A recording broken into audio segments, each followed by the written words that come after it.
À notre focus de ce dimanche soir, le Gabon qui veut tourner la page de la transition et convaincre qu'un nouveau modèle est en train d'émerger. Le pouvoir met en avant des réformes économiques, une diplomatie plus offensive et une volonté de redonner confiance à une jeunesse longtemps désabusée, mais dans le même temps l'arrestation de figures politiques, des critiques sur les libertés publiques et les interrogations sur la dépendance économique du pays alimentent le débat.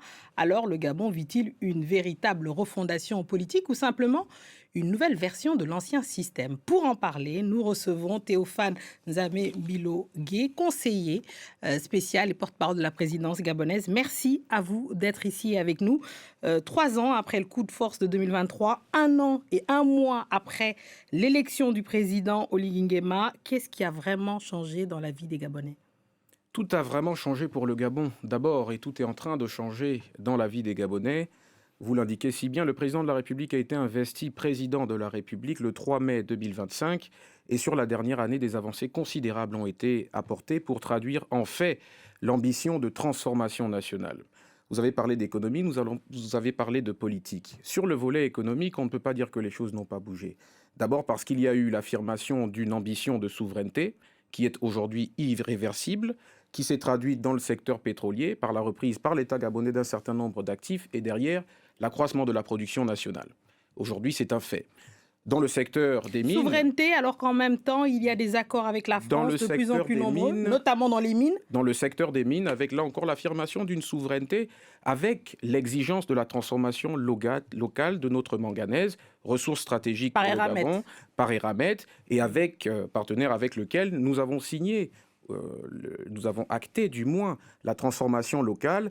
Ce partenaire s'est engagé à tenir l'échéance de 2029 qui a été fixée par le gouvernement et les deux parties sont aujourd'hui en train d'étudier la possibilité pour l'État gabonais d'intégrer le capital de Eramet, donc de la maison mère, qui a des activités dans une dizaine de pays africains. Et Certes. donc aujourd'hui, c'est une ambition qui est affirmée et qui est irréversible. Nous voulons créer beaucoup plus de valeur autour de nos ressources stratégiques et aujourd'hui, cela se démontre par les actes que je viens de vous indiquer.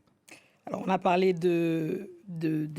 d'économie, justement. Parlons un peu de politique et aussi de la manière d'incarner le pouvoir et de la pratiquer. Certains disent au Gabon que finalement, l'ancien système est toujours là. Qu'est-ce que vous leur répondez? Il faudrait leur demander sur quoi ils se basent. En tous les cas, le président de la République a, dès les premières heures de la transition, tendu la main à tous les acteurs de la scène politique nationale.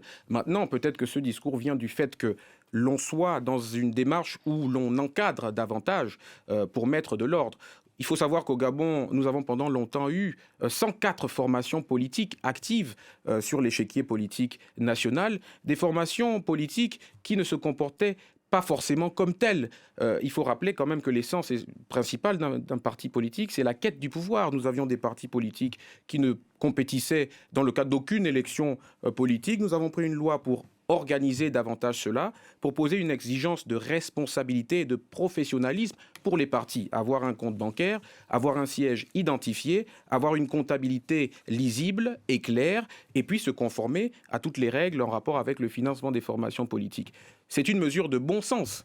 On norme pour mieux organiser et faire en sorte que ces formations politiques deviennent de véritables outils de structuration de l'opinion et non pas simplement des outils au service des égos des personnalités politiques. Alors, des partis politiques, il y en a un qui était bien installé, en tout cas, c'est Alain Claude Bilibidze. Qu'est-ce que son cas inquiète l'opposition? Là, le vendredi, on a appris qu'il resterait à nouveau en prison pour une affaire qui suscite un peu des interrogations. Hein. Ça date de plus de 18 ans. On se demande s'il n'y a pas un acharnement politique envers lui. Qu'est-ce que vous leur répondez? La première chose que je dirais, c'est de poser un principe. Il faut que l'on arrête avec ce discours qui voudrait faire des pays africains une sorte d'exception, une sorte de consacration de toutes les tares qui définissent les démocratures. Permettez-moi le néologisme. Il s'agit d'une affaire privée. Une plainte a été déposée par une citoyenne gabonaise qui a le droit de déposer une plainte lorsqu'elle estime avoir été lésée par un compatriote en la personne de M. Alain-Claude Bilibidze, pour qui la présomption d'innocence, rappelons-le, continue de courir. La justice a estimé qu'il n'était pas opportun de lui permettre de recouvrer sa liberté. Et ça, c'est l'affaire de la justice. À la présidence de la République, nous constatons simplement qu'il y a une dame qui a porté plainte, que la justice s'est saisie de l'affaire et que M. Alain-Claude Bilibizé a été mis aux arrêts. Il n'y a pas d'agenda politique dans cette affaire, il y a un calendrier qui est judiciaire.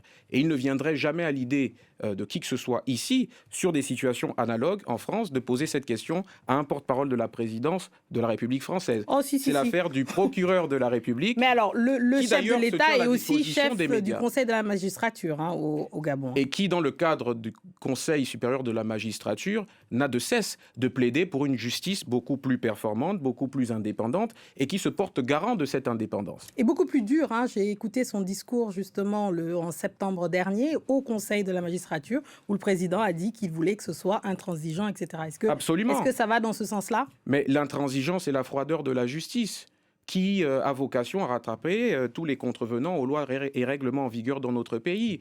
Mais notre sujet, ce n'est pas cela. Notre sujet, justement, c'est la bonne administration de la justice en République gabonaise. Ce ne sont pas les cas particuliers. Et en la matière, des initiatives quand même fortes sont menées, y compris pour assainir l'environnement même de la justice. Il y a des audits qui ont été menés dans les différentes juridictions, que ce soit au niveau de la capitale politique comme à l'intérieur du pays. Il y a des procédures disciplinaires qui ont été engagées à l'encontre de certains magistrats, pour vous dire que l'intérêt, c'est de faire en sorte que la justice soit indépendante et qu'elle rende la loi de la même manière pour les personnalités publiques comme pour les citoyens lambda. Ça veut dire que les militaires aussi pourraient répondre ? Tous les Gabonais sont aujourd'hui des justiciables et lorsqu'ils doivent être confrontés à la loi, ils le sont, indifféremment de leur statut, indifféremment de leur profil. Continuons à parler de la loi. Il y a quelque chose qu'on a beaucoup commenté ici aussi, un fait politique sur le Gabon, c'est la loi sur la nationalité. Cette réforme du code de la nationalité a provoqué des polémiques au Gabon. Pourquoi avoir choisi une ordonnance sans débat possible ? Mais vous savez, les dispositions qui sont adoptées, y compris sur des sujets aussi essentiels, en réalité, continuent toujours de susciter le débat et c'est tant mieux. Une ordonnance, parce que déjà la loi le permet et que cela est intervenu dans une période bien spécifique qui donne la possibilité à l'exécutif de légiférer par voie d'ordonnance. Donc ce n'est pas un problème. Et puis, je dirais, en complément de cela, que les lois sont toujours le reflet des mœurs des populations du pays auquel on s'intéresse. Et donc, il y a une volonté derrière, une ambition de peut-être redéfinir les contours de ce qu'est la nationalité au Gabon, de revenir aux fondamentaux, parce qu'en réalité, il n'y a pas d'innovation choquante dans cette nouvelle loi, dans ce code de la nationalité, puisqu'en fait... C'est pas une volonté cachée de mettre... Nous revenons à des réalités qui avaient déjà cours au Gabon sous le président Omar Bongo, notamment dans les débuts de son magistère à la tête du Gabon. Donc il est question de protéger l'identité gabonaise, il est question Mais aussi... de protéger l'identité gabonaise de quoi et de qui ? Il est question aussi de faire en sorte que, dans certaines positions de l'État, nous puissions nous prémunir contre des risques qui peuvent être induits par le fait que les uns et les autres aient plusieurs allégeances. Donc ça veut dire qu'éviter simplement une volonté potentiels rivaux qui pourraient avoir une double nationalité, c'est ça que vous êtes en train de dire ? Est-ce que vous visez, par exemple, dites-le qui vous visez ? Madame, il faut sortir du prisme de la politique pour apprécier la qualité et la teneur des lois. Ali Bongo a été déchu. Oui, il a été renversé en 2023. Ce n'est pas le sujet de la présidence de la République. Lui ou ses affidés ? Et ce n'est pas le sujet principal dans l'activité de légifération autour des questions essentielles qui comptent pour nous au Gabon.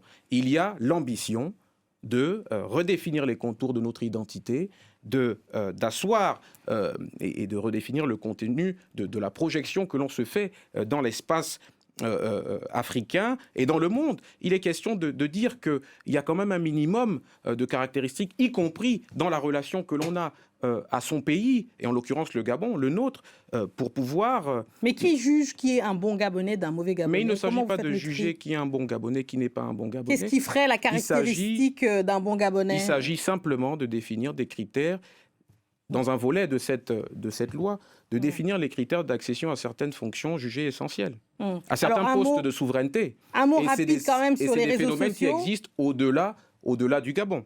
Alors, c'est un mot rapide des réseaux sociaux parce que ça aussi, ça dénote de ce qu'on vous reproche, hein, cette méthode. Vous avez bloqué les réseaux sociaux. Il y a des gens qui travaillent sur les réseaux sociaux au Gabon et qui en pâtissent. Qu'est-ce que vous répondez à ça très rapidement, ce qu'on conclut Alors l'ambition derrière cette ordonnance, donc la numéro 0011/PR/2026, elle est simple. Lorsque vous agissez, vous posez des actes dans la vie réelle, permettez-moi l'expression, si ces actes sont, ou du moins contreviennent à la législation en vigueur, vous êtes rattrapé par la patrouille. Nous avions une situation au Gabon où nous avions un espace numérique sur lequel on court certains comportements, mais qui échappaient totalement au champ d'impact de la loi parce que nous n'avions pas légiféré. Donc l'ambition, c'était simplement de légiférer pour dire aussi derrière que la liberté d'expression, puisqu'on lit cette question-là, la liberté d'expression, la liberté d'expression, ce n'est pas insulter, ce n'est pas calomnier. On a le droit de critiquer, mais lorsqu'on pose des actes qui s'inscrivent en marge de la loi, eh bien on est rattrapé par la patrouille. Très bien. Merci beaucoup. C'est la fin de cet entretien. Merci à tous ceux qui nous ont suivis. Restez avec nous car l'actualité continue sur France 24. Merci.